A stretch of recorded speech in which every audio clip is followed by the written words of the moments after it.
Hey guys, and welcome. I'm sure I wasn't the only one to be a little surprised at the beginning of Halo Infinite when they showed the UNSC Infinity being overrun by the Banished. The UNSC's biggest flagship being taken over by the Banished. You would think that the Infinity, Lasky and all of the others on board would put up a little bit more of a fight, but it didn't seem that way. Today we're going to discuss in detail how the Banished took over the UNSC Infinity in just 4 minutes, which to me at this point still sounds really crazy. If you guys do go on to enjoy this video, don't forget to drop a like and subscribe if you are brand new for more Halo content coming each and every single day. But without further ado, let's get straight into this.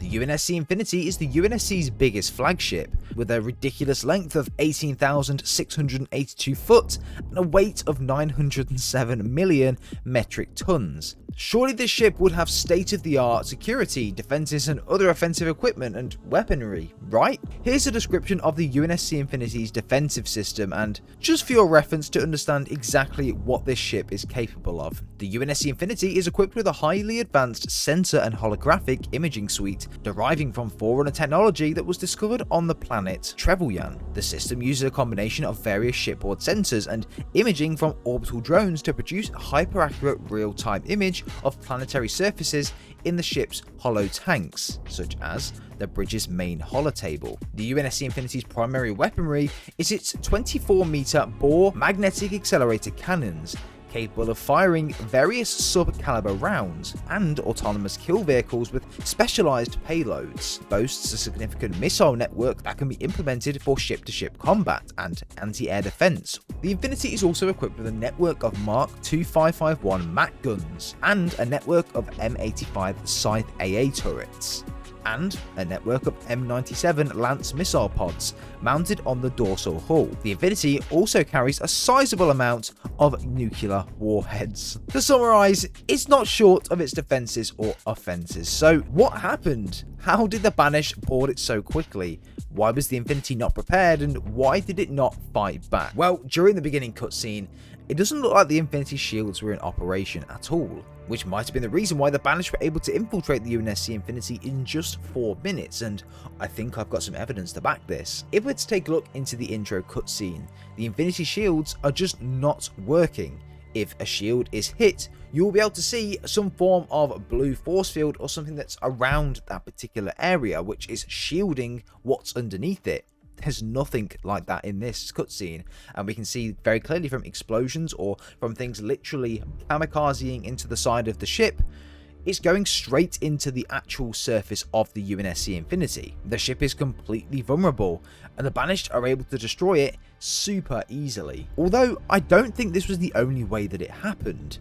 I do think that even with the Infinity Shields down, it would still stand at least some form of a chance against the Banished, just because of its sheer size. We know that a lot of the ships aboard the Infinity were deployed to try and defend the ship, as we can see a lot of these destroyed around Zeta Halo, but the million-dollar question is, how? I think that the UNSC Infinity were just not ready for the Banished attack. When they slipped space through to Zeta Halo, the Banished were primed and ready to go immediately with a coordinated attack. It could be just as simple as that. The most well-equipped machine, ship or army can be caught off guard if they're not prepared, even for a split second.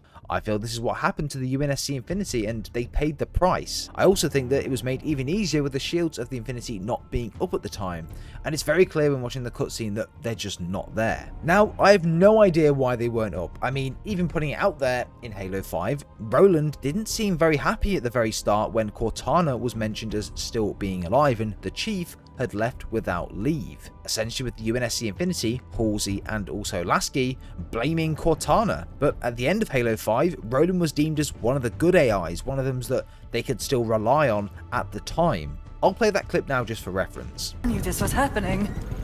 Cortana is no longer an asset, Captain. She is a danger.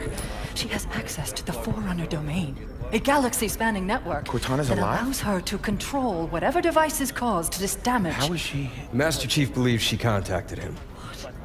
No, John must not speak to her. He's gone in search of her. You let him go? How is it Nobody lets the chief do anything. He does what he wants. Until 0631 this morning, when he was declared absent without leave. This isn't about the Master John Chief. is not equipped emotionally to deal with her as a threat. Hey!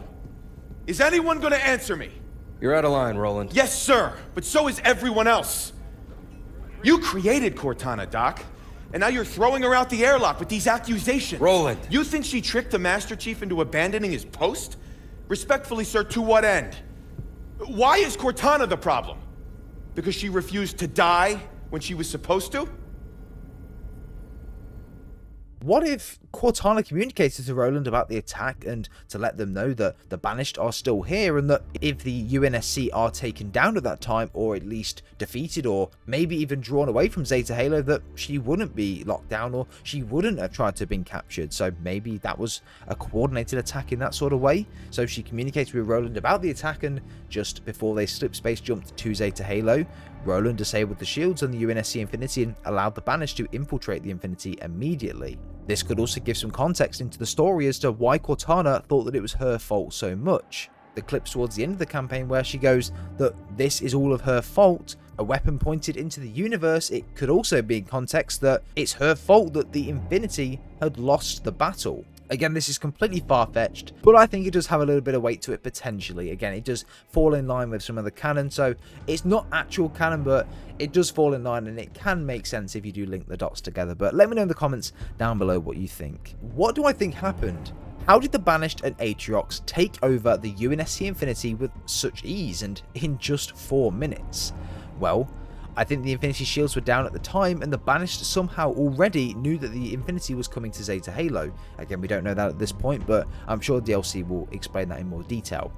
Atriox and the teams sent boarding parties to test their shields, and these would be the initial ships that docked in the audio logs which were mentioned.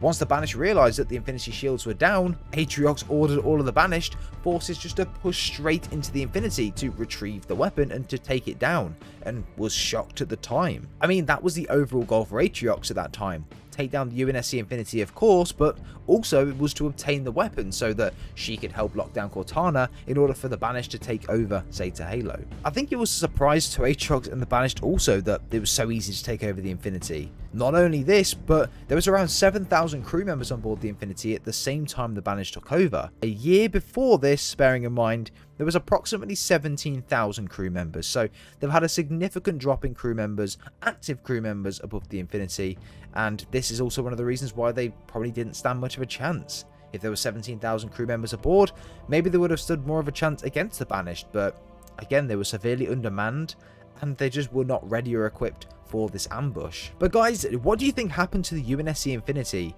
There are a lot of possibilities, and I do feel that this will be fleshed out further in DLC 1 and DLC 2. Similar to Halo Wars 2 where Red Team find Isabel, I think DLC might also explore this similar thing when finding Roland on a crashed landed Infinity.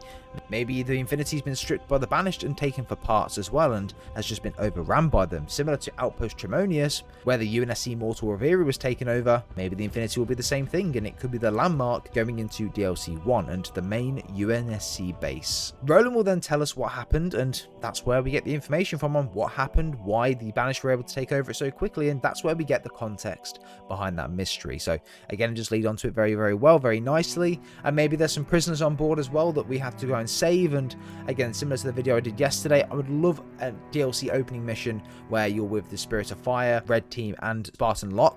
Are you infiltrating the Infinity? And it's a very non-linear mission. You can kind of go on, explore what you want, do what you want, and then on the back of that as well, you can free the Marines, you can choose not to, you can silently take out Banished armies that are going around, and even the Endless at the time, you never know. But yeah, really, really interesting.